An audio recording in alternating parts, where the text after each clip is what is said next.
Another draw for Arsenal, but if you look a little bit deeper, the signs might be more positive than you realised. This is the Arsenal Raw Reaction Show.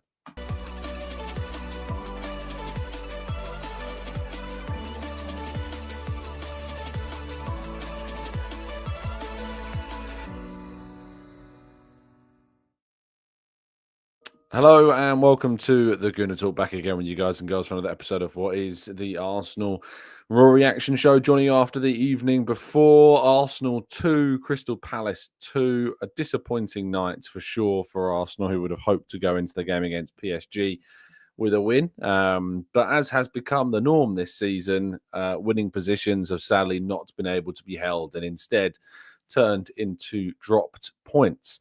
And it could have been even worse potentially on the night as well. We're going to talk about the game and plenty more, of course, in today's show.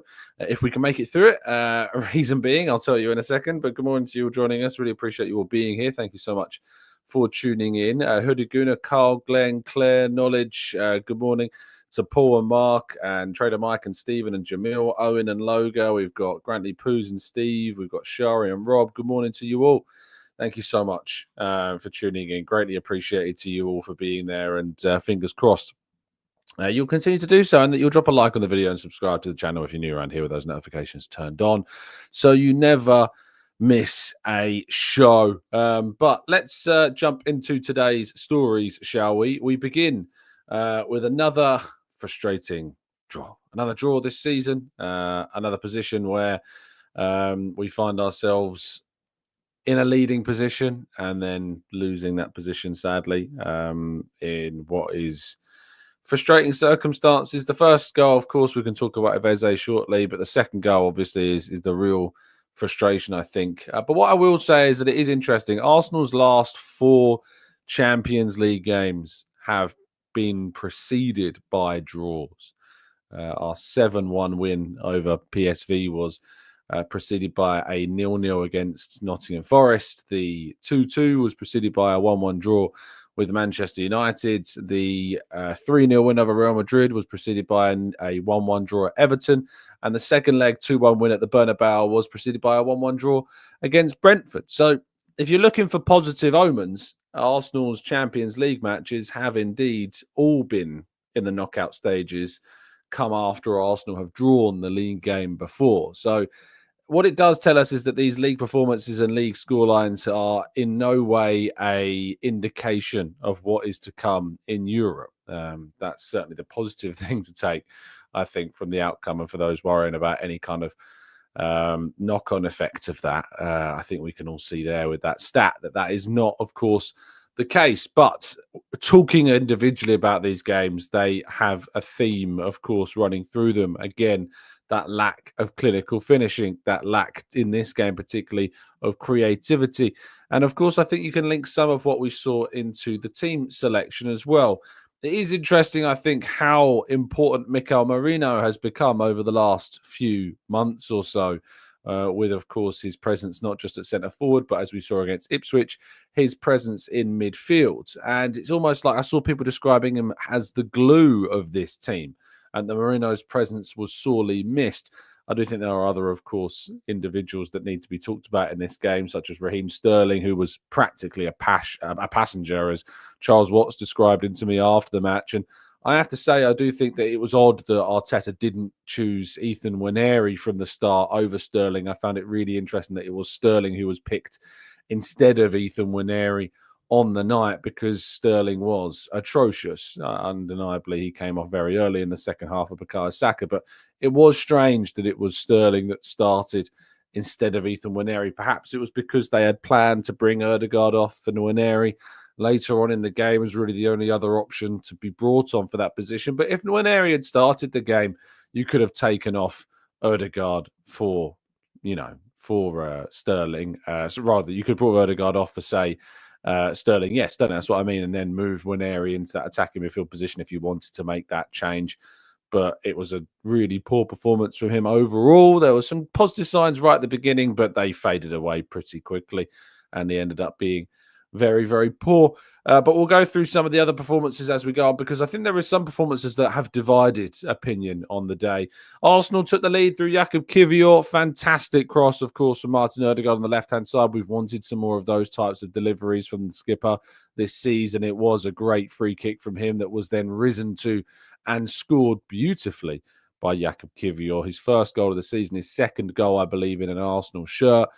His last goal, I think, came in one of the final games of the Premier League season a couple of seasons ago. But Martin Odegaard, brilliant cross, brilliant header.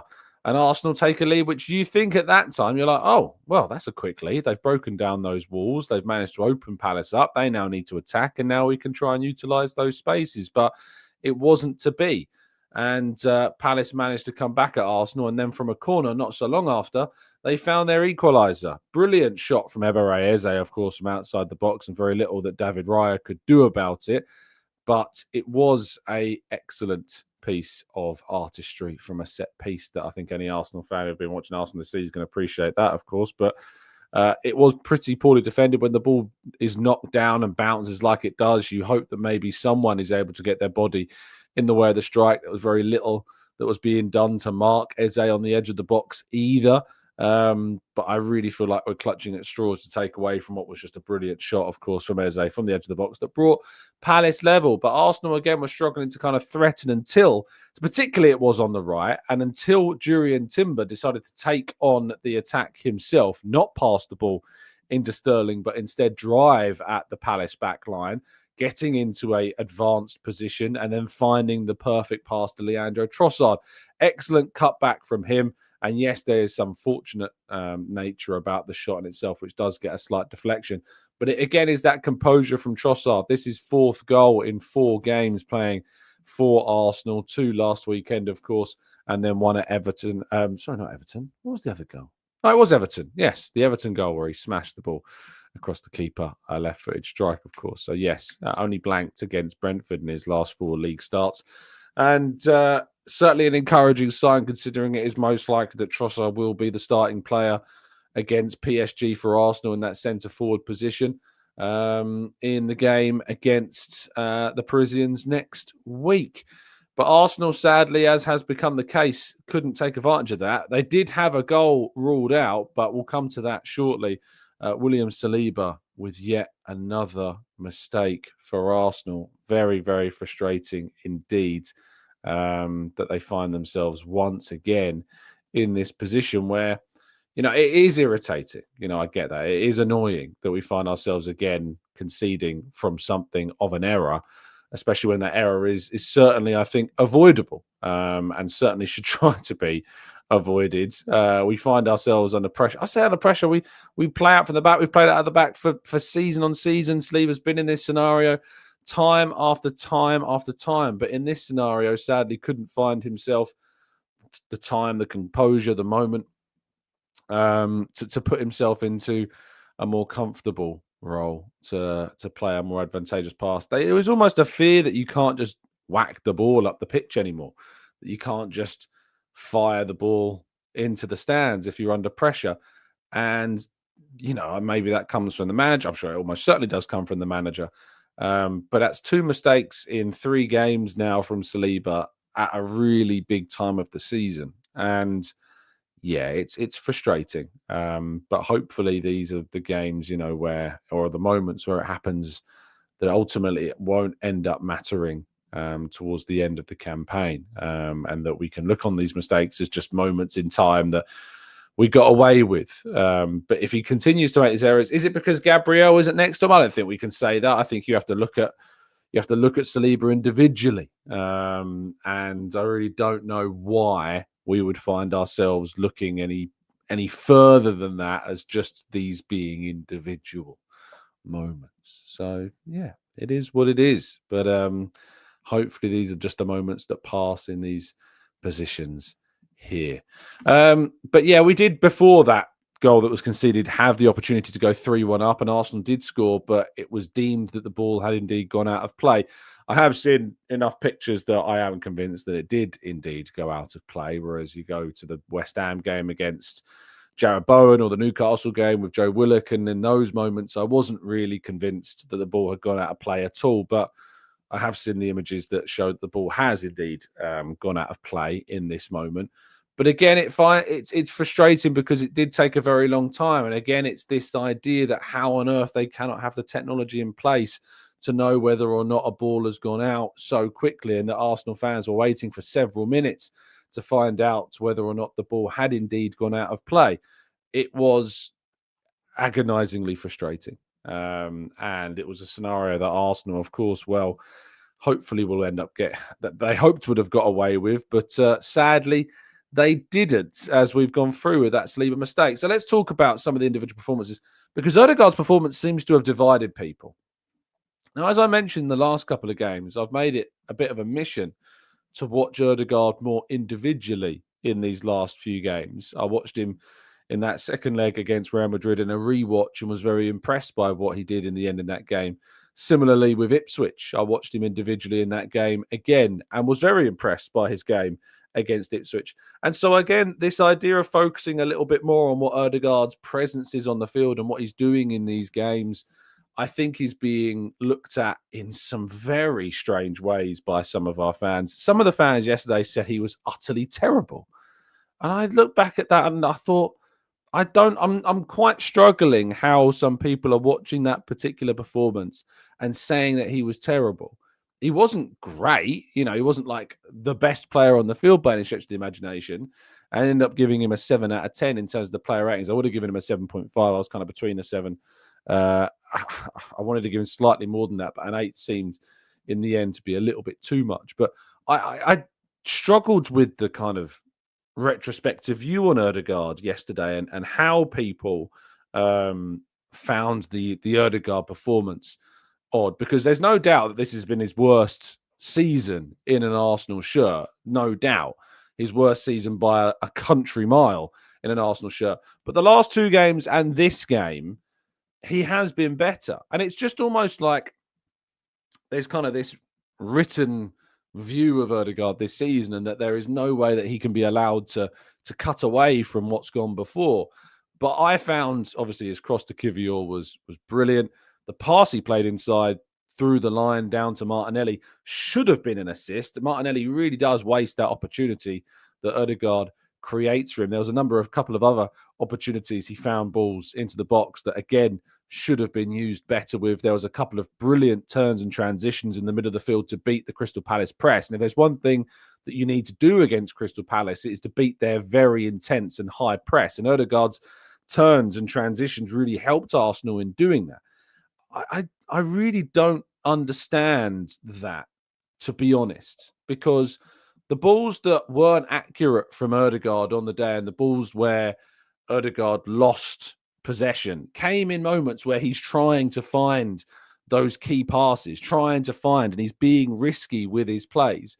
Whereas other players on the field played relatively simple passes. And while the majority of their passes went to their target, the small percentages of those passes that didn't were far more costly to Arsenal. For instance, Thomas Partey, who had, I think, a pass percentage of around 90%, the passes that went wrong for Partey happened in really dangerous areas. And there were some really, really dangerous turnovers of possession because of some wasteful passes in dangerous areas from Partey, for example. And yet I noticed that the opinions online were of completely the opposite, and that Partey supposedly had a good time.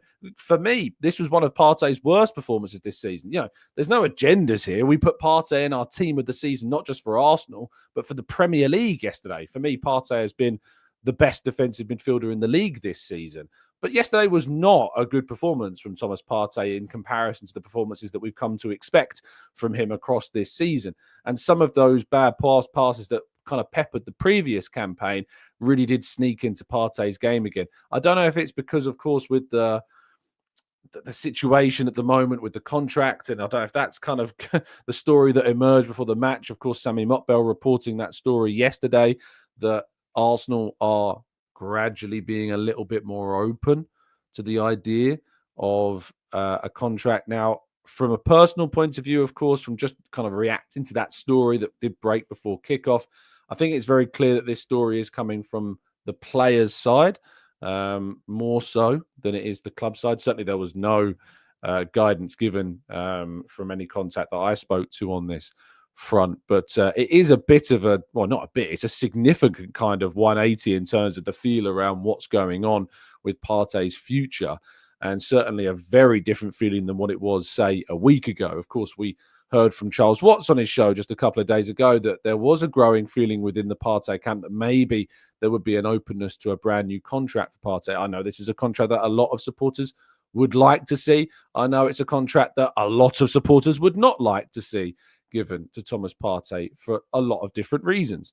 And when you're looking at, for me, we talk about the injuries that Partey has suffered. Let's be honest, this has been an anomaly of a season in terms of availability for Partey. Typically across every season for Arsenal, really, he's had significant chunks of the campaign where he has had to miss that through spontaneous injuries that have emerged and usually have happened in front of big games.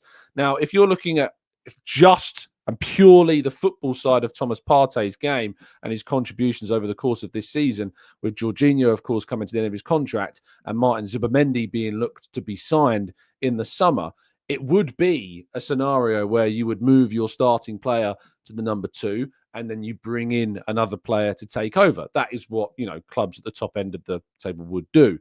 But there are, of course, these factors such as injuries, such as his age, such as his wage, of course, as well, that are all things that have, previously sat there with me as saying, I'm not sure it's the right move, and I would have moved Partey and Jorginho on come the end of the campaign. But if Arsenal are choosing to do this, it's of course something that if it does happen, and of course we do need to wait until the end of the season and wait until, of course, anything official is announced before we can truly discuss this.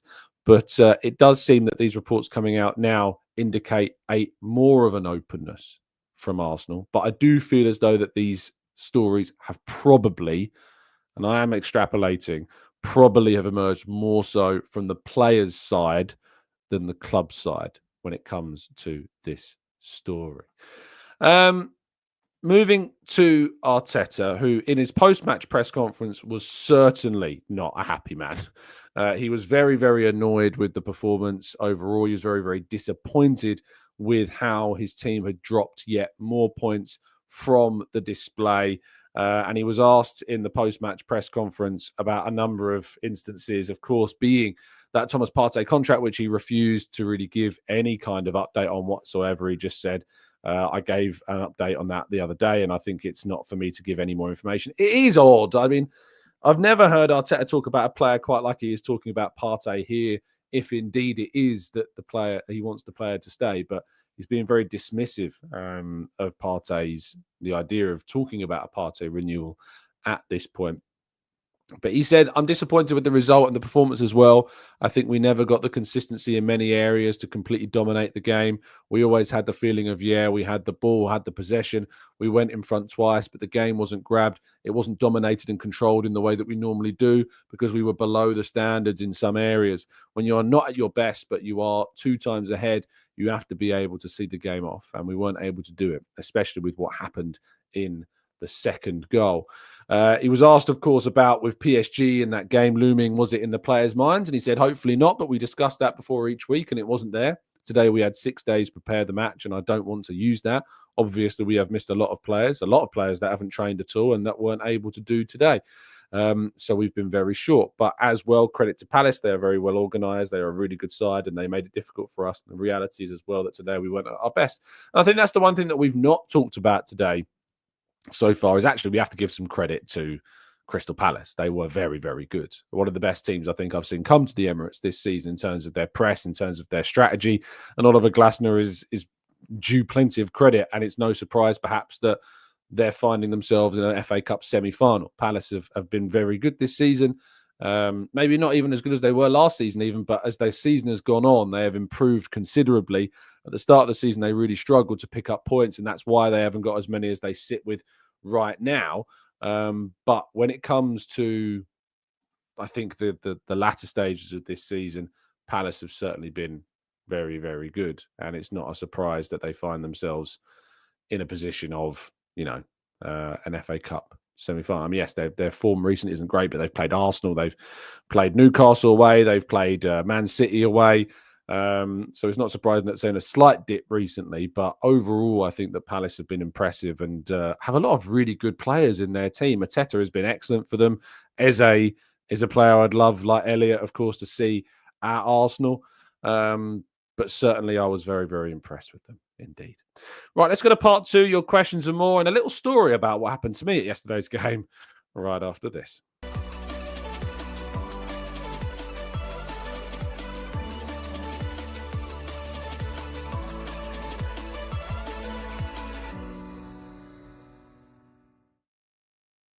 Right, this is part two of today's show where we're going to be jumping into the chat box and taking some of your questions. So, yesterday, I missed a slight section right at the beginning of the second half because I was being overlooked by some of the St John's Ambulance doctors that were at the game, and one of them who turned out to be a subscriber. So, thank you so much for your help yesterday.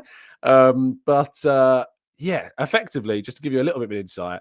Obviously, the food at the Emirates is always absolutely brilliant. It's great.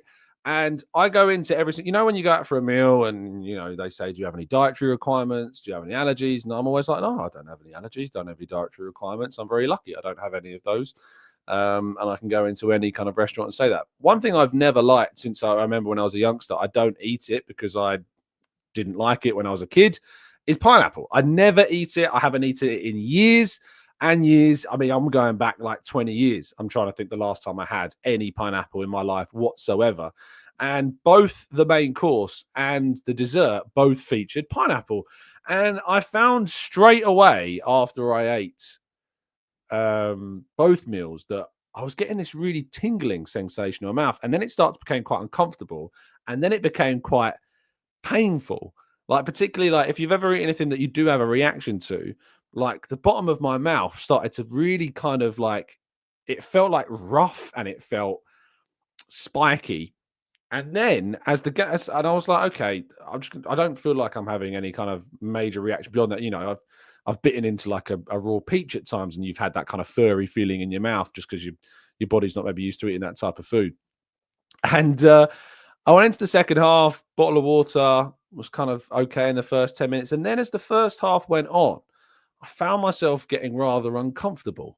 And and I was sitting there and I turned to Simon Collins, who obviously is with the Evening Stand, and I said, I'm really struggling here. I'm struggling to like fully breathe comfortably. Like it feels like my throat is a little bit swollen. It feels like it just doesn't feel normal. And so just before half time, I made someone aware that I was feeling this way. And I was like, I probably need to get some antihistamines. And so all I wanted was an antihistamine. That's all I was going for. And as soon as I mentioned that I was having any kind of reaction, my goodness me, the club doctors, paramedics jumped into full alert. And all of a sudden I'm being whisked off to the St John's Ambulance people to be checked over. As I say, one of them, a subscriber. Thank you for listening. It was just the crazy, and I missed the first 5 minutes, the second half or so, because I was being seen over and I was panicking and I'm messaging my editor saying you need to take over the blog because I'm being seen over. And it was one of the most strange. I mean, I have to say the people there were absolutely brilliant. Thank you so much for everybody that was there and was helping and getting involved and making sure I wasn't going to die. Because I never experienced those types of things. I never thought I had any food allergies. I am allergic to cats and dogs, but beyond that, food-wise, never ever eat pineapple. So it turns out I'm allergic to pineapple. So, but it wasn't like a major full-blown reaction, and a few antihistamines later, I was fine. But it was certainly a very interesting scenario to be involved in. Right, let's get some of your let's get some of your thoughts and feelings as well in the chat box, and it shows that we've got an amazing community here, as well. And I felt the full power of that yesterday. Let's go. Mike says, so you think we're not going to make the Sterling loan permanent? Oh, I've got a feeling, mate, that I don't think we are. Oliver says the 1-4 front press was very effective against our box, even when swapped to a diamond. I said, yeah, Partey's performance. Sorry, there's a lot of questions about Partey's is in my mind. Their performance yesterday, Palace's performance yesterday was Very, very good. Ralph Ferry says, I reckon Partey overall was stronger and Odegaard just looks an easier pushover than before. I reckon Odegaard's still injured and is playing with it. I think it's impossible not to feel like Odegaard isn't playing with something this season, because it's obviously since that injury at the beginning of the campaign, he's just not been the same player and he has really, really struggled. Papalova says, do you think that we need to have a different captaincy? No, I don't. I honestly think the captaincy conversation is stupid. I really, really do. I find it absolutely nuts that after this is the Odegaard's picked up the 2 Player of the Season awards in the last 2 seasons as Arsenal challenged for the title, better than they have, of course, done this season. It's a one-off season which has been predicated mainly by this injury that he suffered, and fans suddenly turning around and saying that we need to strip him of the captaincy. It's such odd behaviour, and I'm certainly not partial to it. Ashley says, I was Odegaard all in from the beginning, but lately he is annoying me. Dropping deep needs to end. You're part of a front 3.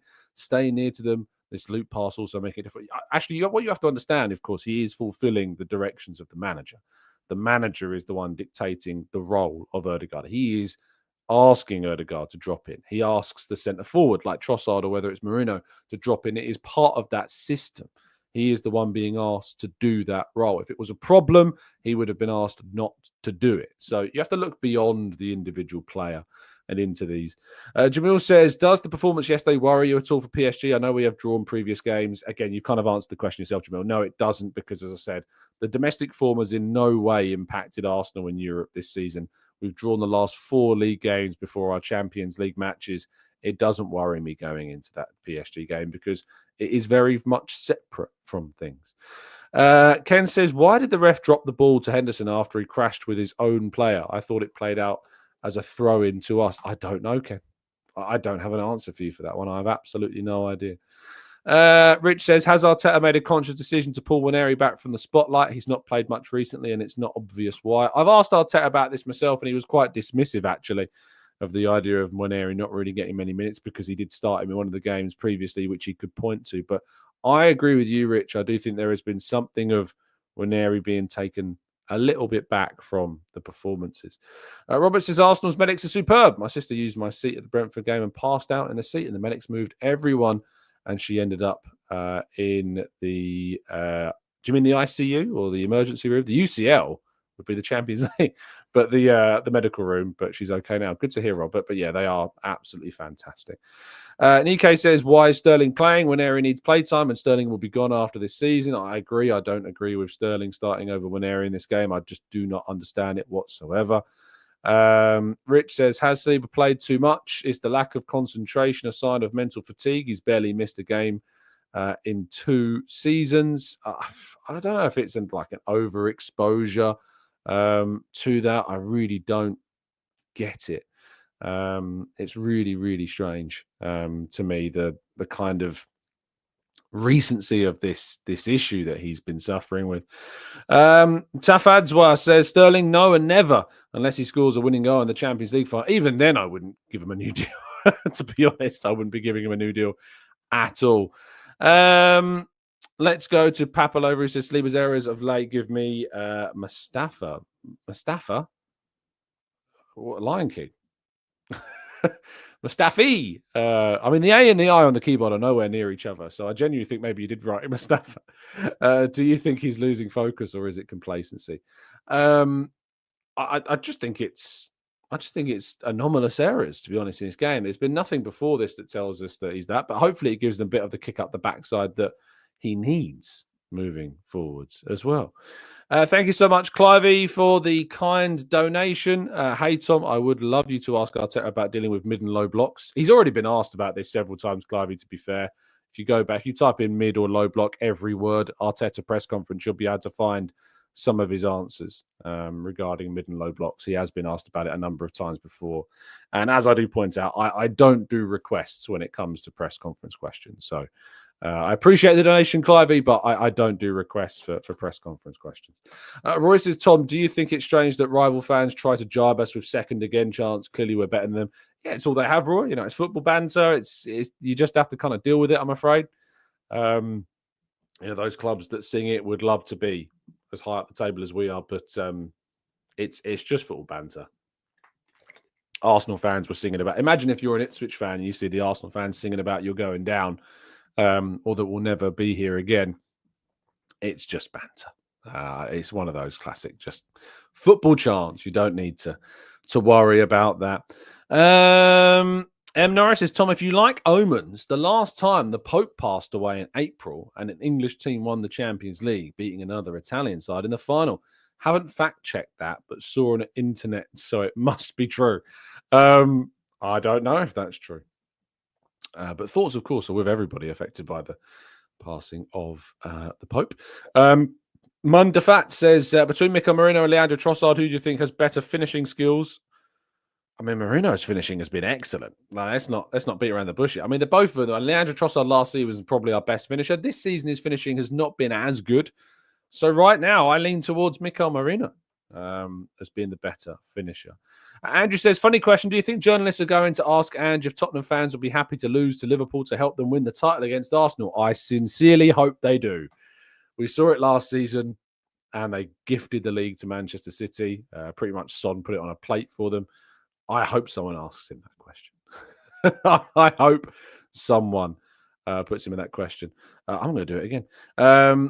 Anthony says, in my opinion, I'm not sure I want Partey at the club next season as a footballer. He's been injured for the majority and only had 2 or 3 seasons when he's been fit as well. And this is the thing, like, he's been fit for the majority of this season, and that is not the norm. The norm has been that Partey has been missing for the majority of previous campaigns. And if you do renew him and give him an improved contract and decide not to replace him, by the way, renewing Partey doesn't suddenly mean that Zubimendi isn't coming. There is still loads of indications that, and the feeling certainly is that Zubimendi is still going to be signing in the summer, and that Partey would effectively, if he stays, replace the Jorginho role in this team, and Arsenal wouldn't therefore need to go into the market and add a player potentially for that position. But it is without doubt a huge risk for Arsenal to do it. Kirill says, Tom, are you doing okay? Your near-death experience sounded scary. Oh, it's the closest I've come to a near-death experience, I think, to be honest, Luke. So I've been very fortunate in this life, I guess, and eating a pineapple at a terrible Arsenal match is not going to be the one that gets me, it seems. I feel like we've probably missed some comments from earlier on in the show. Clive popping up says, we tried to steal a win with minimal effort. Not a day to judge performance when we didn't as a team fully commit what's required to the win. I love reading Clive's comments at times. Forever the guy trying to calm us down. There's a lot more to discuss about the game, and I think there are some nuances in the match that need to be talked about, of course, but I get what you're saying. Let's go to Nonso says, I think there's been a bit of an overreaction to the Partey news. I want him gone, but we can't lose 2 CDMs. It's about availability and resources. Knowledge says, I would give Partey a new contract, but the same wage only, negotiate on bonuses. Oliver says, is Lokonga still under contract? He is, but they do have an option to buy. It's worth pointing out as well. There's an option to buy Sevilla. And Lokonga, very much from what he's been saying this season, it seems like he wants to stay with Sevilla. So I doubt Lokonga will be coming back.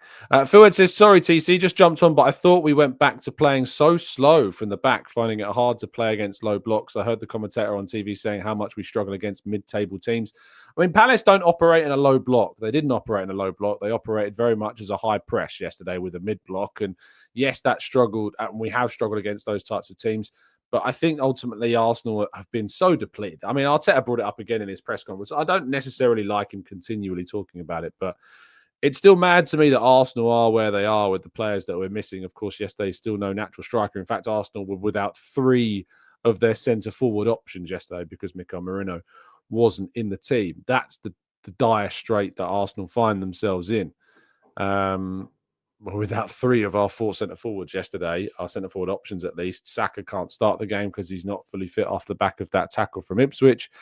But he needed to get some minutes in. He also should have scored, by the way. Saka had a great chance to score and to claim the game and win the game for Arsenal. That volley that went straight at Dean Henderson, he has to score that chance. So it's not like we didn't create the game-winning scenario for ourselves on multiple occasions yesterday. It's just one of those games. This league season just needs to end. Like I think the players are very much... It almost feels like there's a real apathy for the Premier League right now. It seems like we're just sauntering our way into Champions League qualification. That draw puts our second place in a little bit of a spot. I mean, if we have a look at Nottingham Forest's games that remain this season, they've got Chelsea, Leicester, Brentford, Palace, and West Ham. I mean, they've got a very kind run in. They've got Palace away, which is no easy game. They've got Chelsea at home on the last game of the season. That could be a big game for European qualification spots. Whether Chelsea or not can win anything at the end of the season, we'll have to wait and see. But yeah, I'm not sure. I'm not sure if Arsenal's second place is as clear as it is. Kojo says we are second, but close to 7th in the league points. I mean, I don't think it matters in terms of just where Arsenal finish in the table this season. You know, it's not surprising that Arsenal are where they are. The injuries that we've suffered have been the biggest killer of our campaign. There's no doubt if we didn't have to suffer with what we've suffered with, and of course some of the controversial decisions that we've dealt with this season, I think we would have been much closer, if not even ahead of Liverpool during the season. Whoa, no way. Says, who's your player of the season so far instead of Odegaard? Odegaard's certainly not my player of the season. He's been very poor. Jurrien Timber is the player of the season for me this season. Jurrien Timber has been, without a doubt, the best player. It would have been Gabriel, I think, but the injury, of course, has taken away some of his presence, and I think Jurrien Timber has to be the player of the season. For me, Brantel says, is the league worse this year? I think it's been a terrible league season. Terrible season for Arsenal. And just for the league in general, I think it's been a really, really bad season. Relegation's done. Titles done. The top 5 chase is obviously the only thing that's really left, I think, during this campaign. It's just been a pretty dour campaign. I think the other ones you've got to look at are Gabriel, as I mentioned, David Raya and Partey, obviously, I think are up there. But Timber, I think, stands out. I think Timber's had a bad game. I'm trying to think about any game I can think of where Timber really had a bad game, and I don't think he has had a bad game. All the others I've mentioned, Raya, Partey, and Gabriel, there have been some questionable games or just individual matches. But with Timber, I just don't think so. JT says, to say Odegaard's been very poor is a stretch, even if he's below par. He works harder than most on the pitch, and we rely on him to create our chances. I can't win. I can't win. All of a sudden, it's Tom's got an agenda and can say nothing bad about Odegaard. I say it's been one of his poorest. I think he's been very poor in the context of what I've come to expect from him. It's not about like all footballers. It's just the context of Odegaard. Odegaard has won player of the season the last 2 seasons in a row for us. And this season, for his high standards, I think he's been very poor. I think he says that himself. He knows he's had a bad season. He came out and admitted he's had a bad season. So I don't think it's too much of a stretch to say he's had a very poor season. For me, this has been his worst season. And, it's the context of what I judge Odegaard in. I judge Odegaard as a world-class player, and he proved that over the last 2 seasons. And this season, he's not been at that level. So, not for me. Mid as touchable, strange name, says Odegaard has been awful this season and needs to be dropped or have competition for his place. He's way too comfortable with bad performances. We just don't have another player, really. I mean, Waneri, you could argue, but Waneri's form has dipped in recent weeks. I know he's not played as much, of course, since Saka's come back, but even when Saka was close to returning, Waneri wasn't producing the same that he was right at the beginning of when he kind of burst onto the scene this season. Has not been as impactful. A lot of kind of misplaced passes, a lot of failed runs, a lot of incompleted take-ons. And I think that's just because of his age. I mean, we can't expect too much more, to be honest, when it comes to that. Daryl says, pineapple, £2 a bowl. Mean, very mean. Wilson says, Odegaard is not the only reason that Arsenal have been poor this season. There are other factors, bloody hell. Ashley says, Odegaard is dropping deep because he's press resistant and very good at passing. So what are Saliba and Partey and Timber and MLS? That is their superpowers. At least they're faster and stronger to recover when dispossessed. Dan says, how do you feel about Raya's performance yesterday? Not his best. A couple of strange decisions. Hopefully the defense can grab it back. I think we've gone a long game without talking about the atmosphere yesterday. I think the atmosphere yesterday, of course, was very poor. Compare that to what it's going to be like next week. Compare that to what it was like against Real Madrid. There is just this overwhelming sense that this season is just petering out. I think we can all see that. We can all see that this season is just gradually petering out, and the fans feel it. I think that bleeds into the players. There's no doubt that the atmosphere that we had against Real Madrid was a massive contribution to Arsenal's performance. Um, the performance of the team yesterday reflected the performance of the atmosphere yesterday, and that is ultimately where we find ourselves, I think, in the league. And there's just no excitement. There's no anticipation. There's no passion in those league games from fans, and that bleeds into the players. And I think the players themselves as well have kind of got this apathy, if you like, with the league. There's disappointment about what this happened this season. I think there is almost a sense of being hard done by, that they've had the ability to challenge really ripped away from them. I think this season, Arsenal have had that chance to challenge, I think, taken away from them this season by the majority of factors been out of their control. Some of them are in control, certainly clinical finishing, chance creation, transfers. Those things have definitely been within our control, and we've underperformed in those areas. But for me at least, I'm a little bit, I'm a little bit, just as I say, just frustrated about where things are at when it comes to this. So yeah, sue me. But I'm just not happy. Maximus says, Tom, you haven't spoken about Ornstein reporting on Zubi. Maybe I missed that part. I don't think there's been anything new said, has there? Arsenal are assuming that he joins this summer. That's the feeling. That's the sense. I think that's been the sense for a long time. I don't know what. Maybe you can tell me, but I've not seen anything different from what David said before on Zubimendi either. I think there's an assumption, and there has been an assumption for a long time, that we found ourselves in that position where we expect him to be an Arsenal player in the summer. Claire says, I'm not going to lie, I want this season to end so I can just enjoy the summer without it. I don't blame you. Paul says, lots of occasionals and tourists in the stadium last night, more atmosphere in the outer space than the Emirates. This tourist word, of course, is always important to kind of differentiate that. There's a difference between tourists and some people who xenophobically describe some fans from abroad as tourist fans. There is a difference. A tourist in the stadium is somebody who's just coming to watch a game at the Emirates. They're not coming to support Arsenal. That is the difference between what a tourist attending a game is and what some people xenophobically describe, if that's even a word, as a tourist fan. There are two very different things. Of course, we want to dissuade just tourists from coming and sitting in the stadium, obviously. But what we don't want to do is dissuade fans from all around the world who are very passionate and do go to games. I know personally a couple of friends who came over from Chicago yesterday, from the Chicago Gooners, along with a number of others as well, and would have been there singing their hearts out and very much back in the team yesterday, despite not living within a 10-mile radius. But yeah, there is, unfortunately, just look at the ticket exchange, really, Just look at the ticket exchange.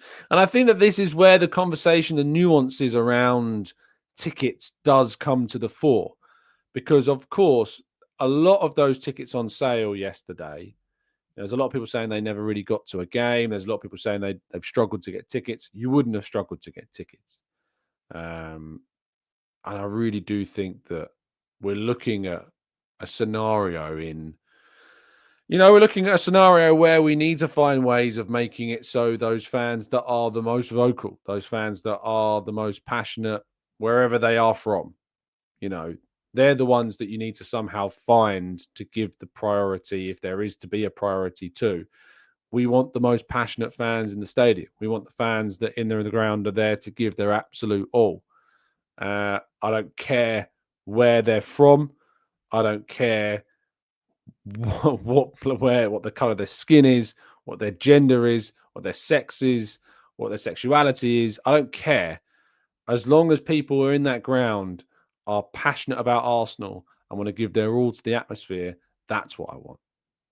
That's the people that I want in those grounds, And it's very difficult to kind of deal with that. I think it's very difficult to generate a scenario where you can create, because how can you measure a fan's contribution to a game and then prioritize that? You can't. And at the same time, you need to make it as difficult for ticket touts to get hold of tickets as well. I'm sure it's been. I imagine it'd be the ballot for the PSG game would have been sold out. There'll be no tickets on the ticket exchange, if any, other than kind of last minute cancellations. I imagine for the PSG game, and the atmosphere against Real Madrid, to be fair, was amazing. And hopefully it won't be tourists, but we need to tackle touting because that does help to get more fans in the stadium that, of course, are more passionate because it is those touts that are selling tickets to tourists that can afford to go to a one-off game and just go along and watch without having really the passion that us Arsenal fans have. So that's what we want to do. That's the key thing here. Vivian says we don't want to discourage people who just want to watch a football match either. They could be an Arsenal fan of tomorrow after watching us. I disagree with this, Vivian. If you want to become an Arsenal fan, you don't do that by just popping along to a game as a tourist. You do that by watching Arsenal. You do that by watching them on the telly. For me, it's that I don't necessarily agree with. I do want to. Tourist fan, not tourist fan, but a tourist in the purest sense of just the word tourist, who is only going to the game to just watch a match at the Emirates that has no affiliation with Arsenal. That you gain your passion outside of the Emirates. You gain your passion through gradually, taking on that club, your club. If it is your club, then go. But we need people in that ground who are giving their absolute utmost, and are so incredibly passionate about Arsenal. It's different when it's a young kid. Now, I'm not talking about that. I'm talking about just as someone who's no interest in Arsenal and is just going along to watch a game at the Emirates. That's what Arsenal want to discourage, I think, and that's what ultimately there has got to be a time to change that. As the celebrities do that all the time. That's what, like 0.01% of the crowd, isn't it? Like it's a tiny, tiny percentage, Ian. It's a bit different. Zach says, I saw something about them shrinking the Ashburton Army section should be growing. The problem with that is obviously that there's issues with the AA. If the AA had a perfect record that was purely and solely about generating an atmosphere and had nothing attached to them that was of a negative connotation, then sure. But unfortunately, that's not the case. And that's why there will be always a trouble in expanding that group's presence inside the grounds. When you see, all you need to do is Google some of the stories around it and you will find it. So that's the problem with that. If the core and sole reason for their presence in the ground was to improve the atmosphere, as it was when it started out, great. But unfortunately, there are some nuances alongside that are only a Google away from you to understand why that situation has not grown and not been expanded in the clock end. Brand tells, have you heard any news through the Emirates Stadium? Yeah, there's definitely a willingness to expand and kind of improve the Emirates. There is definitely a willingness for that, I think.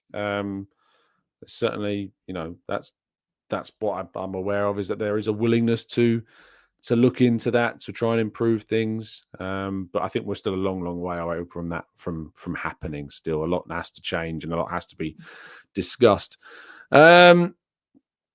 Let's go to Amira says, I think many forget that Odegaard's a very one-footed player who suffered significant ligament damage to that ankle. Definitely feels like he doesn't feel very confident shooting with that left foot. Cross Jonker says, are we at the point where we're looking over our shoulder? Yeah, we're not looking over our shoulder in terms of finishing outside the top five. Certainly not. Arsenal have got a very winnable game still to come. Bournemouth at home. Southampton away, of course. We're looking at those games and we should be confident. Yes, Newcastle, Liverpool are very tough games to pick up points, but you're at home against Newcastle. You would hope to still be able to do that. Iron says, my point is celebrities can do that because they have means. It would be interesting how many people in the world of Arsenal fans would be able to afford to go to a game, especially on the international level. I still don't really get the relevance, though, Ian. I'm sorry.